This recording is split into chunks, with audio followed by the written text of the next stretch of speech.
tienes esa cosa especial, bella mariposa especial, ella con su rosa especial, todos quieren ese especial. Huzzah! I am Matt, your host. Welcome to PIDCAST Episode 7.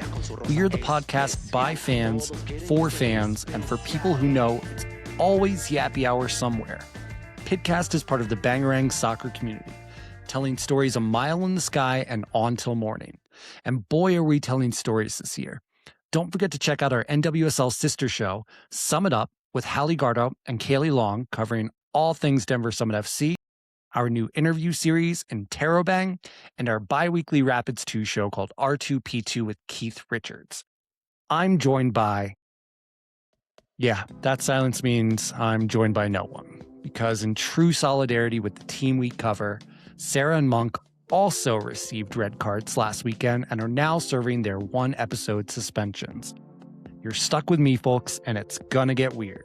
So get in the boat, secure your life vests, and let's paddle. As we move into Pidder Chatter, we're going to start with Signed, Sealed, and Unified. Last Tuesday, April 7th, the Colorado Rapids hosted the Unified Team signing event. For the divided listeners, Rapids Unified is the team's collaboration with Special Olympics Colorado. This year, de facto team GM Caitlin Kinzer, as anointed at the event by Porrig Smith, brought back 15 of her and coach Molly Underly's stars, while bringing in 3 fresh faces to fill the roster. This bodes well for the reigning Unified Rocky Mountain Cup champs as they set out on their 2026 campaign. Notable vets returning include Katie Wagner, Colin Underly, and Scotty Stevens. They were all seated by team president Porrig Smith to sign their contracts, despite rumors in the clubhouse that Scotty held firm in a rather tough negotiation with P in the offseason that saw all of Stevens' demands met. Good on the team to secure their stars. From Toronto with love, Rapids' newest addition, right back Kosi Thompson, came from the Toronto match with his paperwork cleared and the ability to train all week with the team. He looks fit and eager to go, which is important because, like Sarah and Monk, fullbacks Jackson Travis and Miguel Navarro are currently serving suspensions for their red cards. Speaking of red cards, Red Card SC. RCSC would like to warmly welcome Miguel Navarro to the team. Miggy made the squad in the 74th minute by virtue of his second yellow in the match against Toronto. And yes, I can hear you RCSC supporters screaming through your AirPods that a double yellow as a red feels more like a technicality than a signing-worthy bit of getting stuck in. To which I say, yes, and. Yes, we'd like to see a little more heart from Navarro on the next challenge, and we still are welcoming to the team Miggy Navarro because, unlike the Colorado Rapids, Red Card Soccer Club will never have a shortage of fullbacks. For fans of the Fighting Cardinals at home, that now puts our roster at 7. We're currently running a 2-3-1 with Rafa Navarro playing the 9, not for receiving a red card last season, but drawing one against Artur in the 98th minute of last year's Houston match, and generally holding the Nikola Jokic award for most fouls in the league that refs magically don't see. Behind him is newcomer Janine Sonis after her historic first red card in Denver Summit history, and veteran Wayne Frederick, who we're awarding an assist for the red card he drew on daytime Emmy winner Raheem Edwards' last match. On the back line, we've got the newly acquired Miguel Navarro, veteran Jackson Travis, and honorary red card Coloradan Nuhu Tolo. Of note to the stat heads out there, Jackson's sending off in Toronto has now tied him with Nuhu for RCSC's Red and Boot. In net is our beloved Purple King, who you'll remember received a mystery post-match red card via second yellow against Houston last April. Long live the Red King.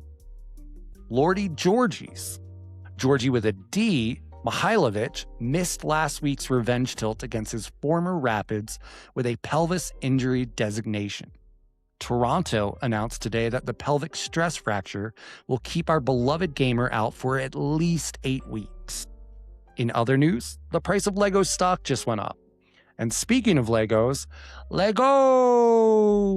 PIDCAST favorite Georgia Manungo arrived in Denver Thursday evening from his Burkina Faso international duties and started training with the team today, Friday, April 10th. While we doubt Matt Wells would throw him right into the match tomorrow, we'd do it. And the Rapids have 2 extra spots on the bench to fill. Anything you can do, I can do also. Not to be outshined by Mile High City's newest soccer club, and aside from Red Card SC because we started last year, the Colorado Rapids will look to match or beat Denver Summit FC's ticket performance at Summit High Stadium, as just this morning the Burgundy Boys announced they've hit 60,000 tickets. Let's see if they find 3,005 more friends and family by 2:30 next Saturday for the match against Lionel Messi and the Rapids' 30th anniversary birthday party here in actual Denver proper. Choo-choomba! The train has left the station once again, as Colorado Rapids wonder kid Nathan Chumba is called up to the U.S. U16 national team to face England on April 16th and Argentina on April 22nd in the Miami-hosted 2026 Vertex Cup. Joining him will be Academy forward Alexander Hernandez Bautista. Both boys just returned from the 2026 Generation Adidas Cup with Rapids Academy. Number 1 for number 2. At time of recording, Colorado Rapids 2 face off against the St. Looney Tunes away tonight in St. Louis. Coach Eric Boucher was firing up the team Thursday as they prepared to get their first win of the season. Tune in to hear Keith Richards and I discuss the match next week on our next episode of R2P2. Coming soon, both Connor Ronan and Reggie Cannon were seen cutting and running at training this week, a sign that the two are nearing their returns from hamstring and Achilles injuries, respectively. Of note, for Saturday, Rapids are less one potential fullback replacement, as TNT international Jaden Chantak is still sidelined with the injury he sustained in R2's March 21st match against Quakes 2. Destination Imagination. The Rapids announced the thematic results from the 2025-2026 fan consultation project on the team's branding. What will stay? The name Colorado Rapids. The primary colors, burgundy and blue. What will change? The crest, and potentially the shades of said burgundy and blue. As someone who stood on the table in these conversations to bring back the OG green and royal blue, I hope the team includes those colors in the secondary marks and jerseys, much like this year's colorful Colorado branding. If I were Jordan Rothrock and company, I'd look heavily at the shades of burgundy and blue that Topo Designs pulled out for their Rapids collab because, as Ali is off to say, burgundy and blue has never looked so good. I'll go on the record as saying I dislike the current crest with its whole Elder Scrolls Online shield look and complete lack of actual Rapids, so I'm excited to see what they come up with. I really enjoyed the deconstructed logo elements the team's creative department has been putting out over the last few seasons. And what I'd love to see is a trio that includes a refreshed original wave crest, the Colorado secondary flag circle crest that we've seen, and the 1996 oars third mark. Now on to what we're all here for. My detailed and rational explanation as to what happened in Toronto for last weekend's MLS Before Dark match. Cue expletive break. Okay, I couldn't find an expletive backing track, so you'll just have to bear with me because I don't want to get canceled. Here it is. The weather was shit. Georgie didn't play. Robin looked stoic as ever while Matt Wells was animated enough for the both of them. Paxton continued his electric form.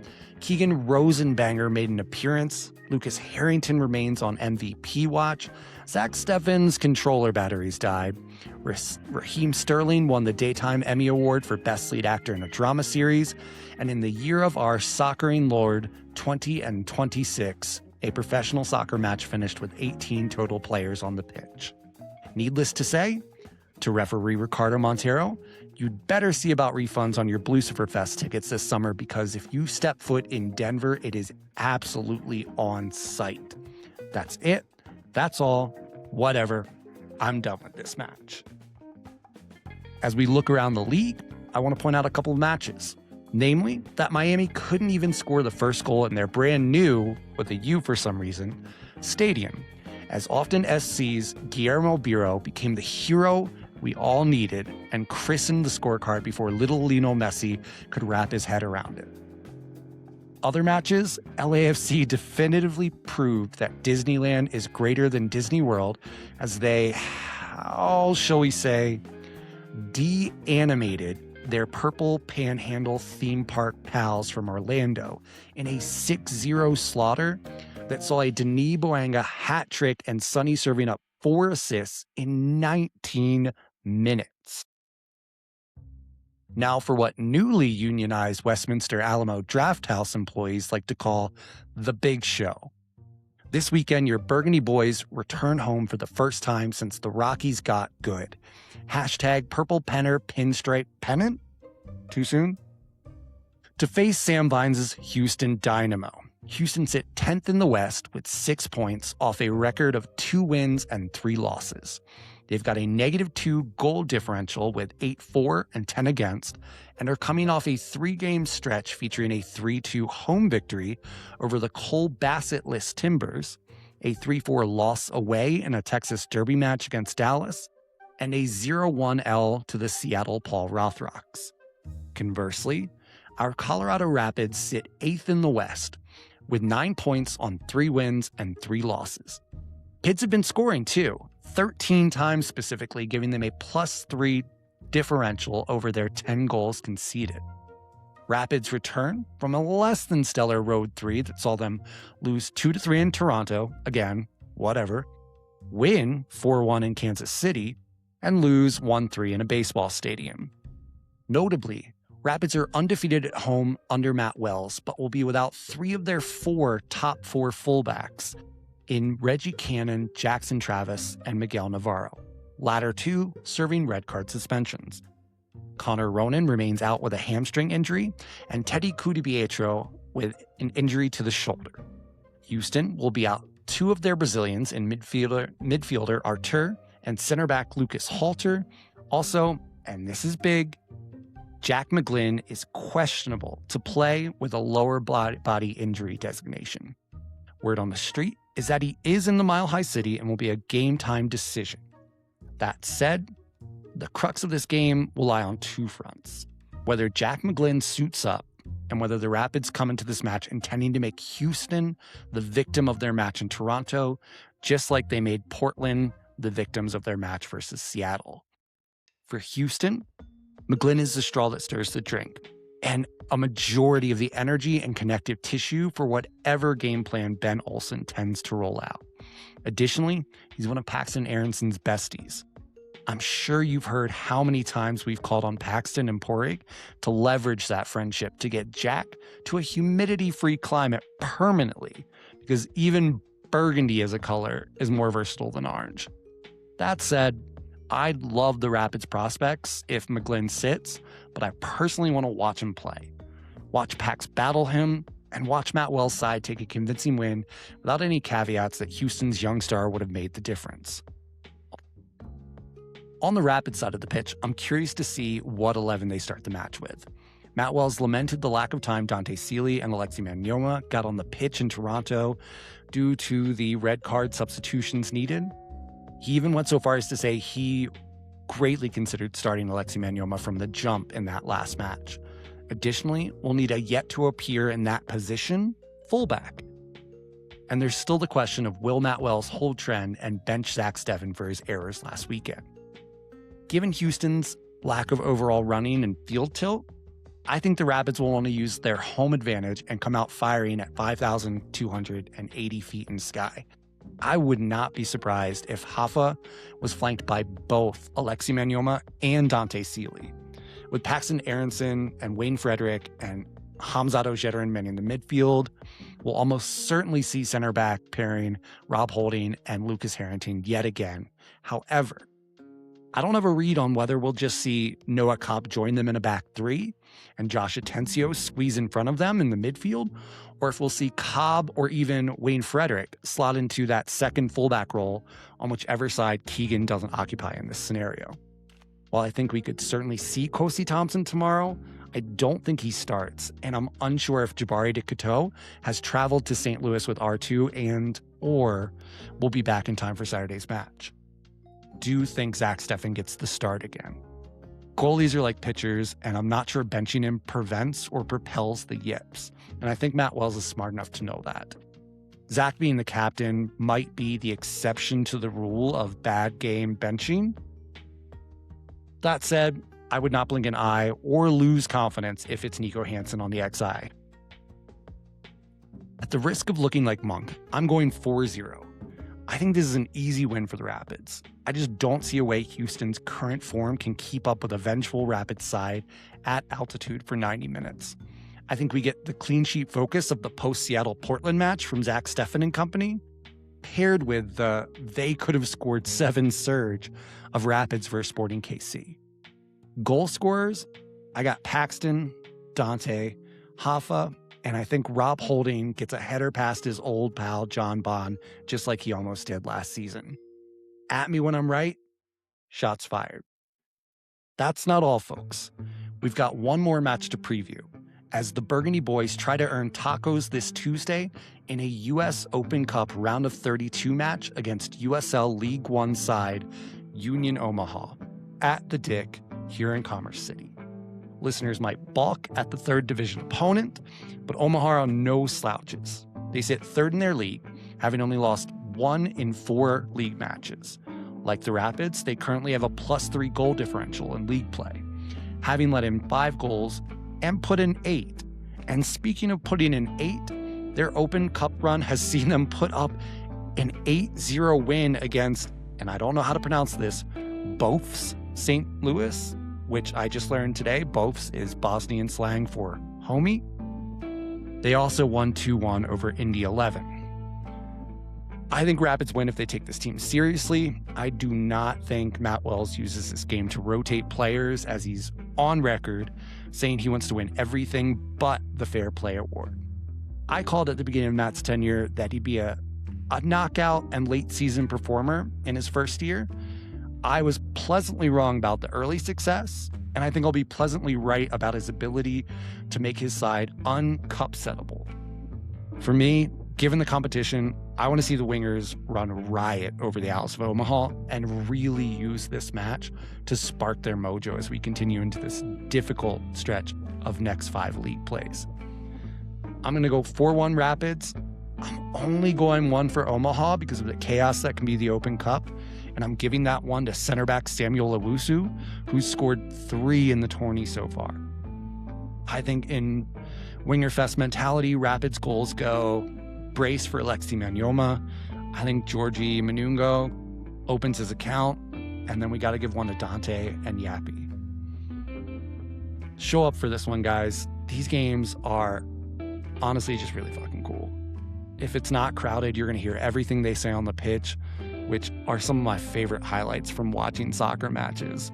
One of my favorite Kamani Stewart-Bain stories is just learning how good he is at shit talking on the field because of being able to hear him up close at R2 and Open Cup games.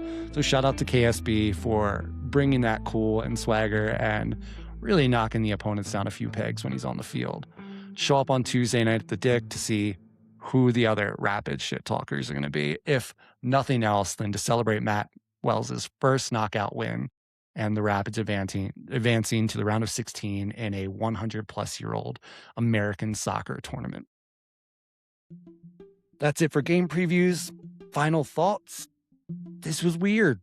Talking to myself, I don't know how I feel about it. I usually just do that without a microphone and a laptop looking at me, so hopefully Monk and Sarah don't do anything else this week to accrue more suspension, and they will be back. I will say Sarah Fattori is fighting the good fight, and shout out to all the Sheridan teachers during the Sheridan Teachers Union strike that is going on right now. Again, we're all behind you. I hope you get all of the demands. Our teachers don't remotely get what they deserve for the efforts that they put in and day out for our community. Additionally, if you are a visual listener, you will see that I am wearing a brand new soccer jersey. Not a Rapids jersey, but I have a Rapids player on the back nonetheless. I got the new, actually not new. I got I got the Puma jersey that the national team of Senegal, Les Lions de la Teranga, won AFCON with. And yes, they won AFCON. I got 2 stars. AFCON can't take that away from me. No bureaucrats can. I'm stoked for them. I'm going to wear this all World Cup long as I root on Senegal in that tournament. I got Rapid's own Bilo Diop on the back with his number 26, which I also thought was really fitting for the 2026 World Cup. Guys, you can make this jersey. I think you know the sites where you have a little more creative influence over jerseys. You can get 2 stars, and there's nothing anyone can do about it. Put on Bilo Diop's name. If you want another Senegalese throwback, go with Rapid's favorite Dominic Badji, but do something. Support this country because they're getting effed over by Morocco and a bunch of 90-day later results overturners. I think that's all I've got. I will shout out Don Chicharron, our intro-outro music, their song Especial. Also, Blucifer Fest, as that's coming up this summer. Get your wristbands now. I believe they're only $59 for all of the South Broadway shows. Those are going to feature one of our favorites, Monica the Great, and the aforementioned Don Chicharron playing those games. And then I'll see you out at the Dick on Saturday against Houston Dynamo for the return of Sam Vines, and then Tuesday for the U.S. Open Cup round of 32 match against Union Omaha. Let's end it how we always end it. Up the fucking pins.